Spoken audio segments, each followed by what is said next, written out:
दुनिया के मुख्तलिफ मुल्कों से ताल्लुक़ रखने वाले कुछ बेहतरीन माउंटेनियर जो इससे पहले एवरेस्ट और K2 हिमालय के ट्रेल्स पर जा चुके थे, लेकिन इस बार इन 10 लोगों के ग्रुप ने क्लाइंबिंग के लिए जो मकाम चुना था वो था कैलाश माउंटेन, जिसकी ऊंचाई एवरेस्ट और K2 से कम थी। जब ये 10 लोग माउंट एवरेस्ट और K2 को सर कर सकते थे तो कैलाश माउंटेन इनके सामने कुछ नहीं था। ज़रा रुकिए, ऐसा सोचना ये एक गलत आइडिया था। कैलाश माउंटेन इन 10 लोगों के लिए रॉन्ग टर्न साबित हुआ। दोस्तों, कैलाश माउंटेन भले ही ऊंचाई में कम हो, लेकिन हिस्ट्री गवाह है कि आज तक सिर्फ एक इंसान ही कैलाश माउंटेन को सर कर चुका है। ऐसे मिस्टीरियस और ख़तरनाक कैलाश माउंटेन को अंडर एस्टिमेट करना यकीनन किसी खतरे का सामना करने जैसा था। यही हुआ इन 10 लोगों के साथ। बिना जाने हिस्ट्री को वो कैलाश माउंटेन पर जा निकले। फिर जो हुआ इस पर यकीन करना नामुमकिन था। जो ये लोग पहाड़ की ऊंचाई चढ़ रहे थे, इनके साथ अजीबोगरीब होने लगा था। कुछ ऐसा जो पहले किसी के साथ नहीं हुआ, जैसे इनके हाथ और पाँव और नाखून और बाल तेज़ी से बढ़ रहे थे। इन 10 क्लाइंबर्स को ये फील हो रहा था जैसे इनकी उम्र तेज़ी से बढ़ रही हो, जबकि ये इतनी ऊंचाई पर मौजूद नहीं थे। थकावट ऐसी थी जैसे वो 100 पहाड़ चढ़ रहे हों। फिर इन 10 लोगों ने अपना इरादा बदला और वापस लौट गए, लेकिन इसके बाद 1 साल के अंदर अंदर इन सब की मौत किसी मिस्टीरियस वजह से हो गई थी। अब सवाल ये है कि आखिर कैलाश माउंटेन में ऐसा क्या है, क्यों आज तक इसको सर नहीं किया जा सका। 2001 में चाइना ने अपना एक मिशन इस माउंटेन पर रिसर्च के लिए भेजा था, जिसके लिए हेलीकॉप्टर का इस्तेमाल किया गया। रिसर्च में इस माउंटेन को करीब से देखा गया, लेकिन हैरत की बात यह थी कि कुछ ही अरसे बाद चाइना ने इस माउंटेन को क्लाइंबिंग के लिए हमेशा के लिए बैन कर दिया था, जिसकी वजह नहीं बताई गई। लेकिन कुछ तो ऐसा ज़रूर मिला था जिसकी वजह से मीडिया और लोगों से छुपाई गई थी। यहाँ बात रुकी नहीं, नासा ने भी कैलाश माउंटेन के कुछ ऐसे इमेजेस सैटेलाइट की मदद से हासिल किए थे जो बहुत ही शॉकिंग थे। कैलाश माउंटेन की सदियों की तारीख है। हिस्ट्री में बौद्ध मजहब के मानने वाले इसे अपने देवता का घर मानते थे और इसकी पूजा करते थे और अपनी फरियाद लेकर इस कैलाश माउंटेन पर जाया करते थे। लेकिन आज तक भी वो राज पता नहीं चल सका क्यों कैलाश माउंटेन एक वीरान और मिस्टीरियस मकाम है, और आखिर वो क्या वजह है कि ज़्यादातर क्लाइंबर्स कैलाश माउंटेन पर जाना अवॉइड करते हैं। कुछ तो ऐसा ज़रूर है जो आज तक हमें कैलाश माउंटेन की सच्चाई मालूम नहीं हो सकी। दोस्तों, आइए जानते हैं कैलाश माउंटेन की ज्योग्राफी क्या है। माउंटेन कैलाश इंडिया का हिस्सा था, लेकिन 1962 चाइना और इंडिया की वार में कैलाश माउंटेन चाइना के हिस्से में चला गया। यूं अब ये कैलाश माउंटेन चाइना की टेरिटरी में है।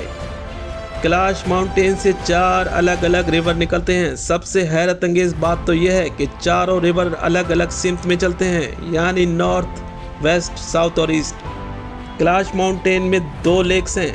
इनमें हैरत ज़दा बात यह है कि एक झील मीठे पानी की और दूसरी सॉल्ट वाटर है। दोनों लेक्स में यूनिक बात ये थी कि मीठे पानी की झील अपने कम टेम्परेचर में भी फ्रीज नहीं होती, जबकि सॉल्ट वाटर की झील फ्रीज हो जाती है। माउंटेन कैलाश का एक हिस्सा बर्फ़ से ढका हुआ है जहां सूरज की रोशनी पड़ती है, लेकिन हैरत अंगेज तौर पर जहां सूरज की रोशनी नहीं पड़ती वहां बर्फ़ नहीं है, मतलब बिल्कुल ऑपोजिट।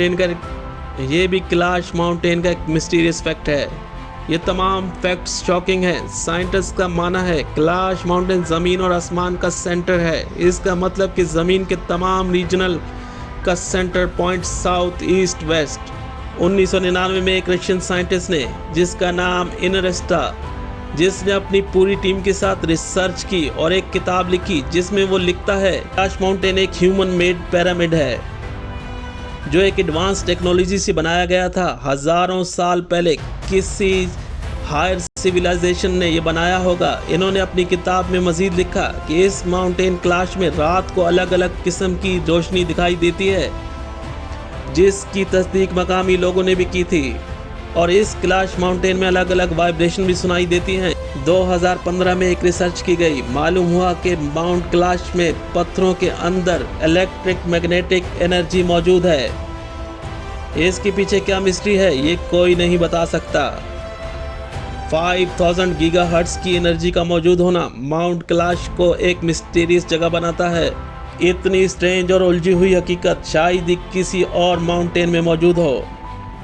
कैलाश माउंटेन में कुछ तो ऐसा मौजूद है जहां इतनी ज़्यादा एनर्जी का होना एक हकीकत के होने जैसा है। इसके पीछे की सच्चाई और खोज मुसलसल चल रही है। यही वजह है कि 1938 में हिटलर ने अपनी एक टीम भेजी थी कि वो जाकर रिसर्च करे। हिटलर जानता था कि माउंट कैलाश में कुछ तो ऐसा ज़रूर है कि अगर वो कैलाश माउंटेन को हासिल कर ले तो पूरी दुनिया पे राज करेगा। कैलाश माउंटेन में इलेक्ट्रिक मैग्नेटिक एनर्जी का होना और पाया जाना इस थ्योरी को हकीकत देता है कि शायद ये एनर्जी हासिल करने का कोई बेटर जरिया होगा। माउंट कैलाश के पीछे की हकीकत क्या है ये तो ठीक से नहीं कह सकते, लेकिन हिस्ट्री हमें ये बताती है कि माउंट कैलाश पुरानी सिविलाइजेशन के लिए मुकद्दस मकाम था, लेकिन शायद एनर्जी हासिल करने का कोई सोर्स भी था। दिन गुजरने के साथ साथ छुपे हुए राज सामने आ रहे हैं। माउंट कैलाश में अब किसी साइंटिस्ट के लिए एक्सेस हासिल नहीं है। ये नो गो एरिया है, बल्कि ये नो फ्लाई जोन है। जितनी भी सच्चाई और मालूमात मिली हैं, इस हिसाब से कैलाश माउंटेन सबसे मिस्टीरियस जगह है। ये था मिस्ट्री ऑफ कैलाश माउंटेन।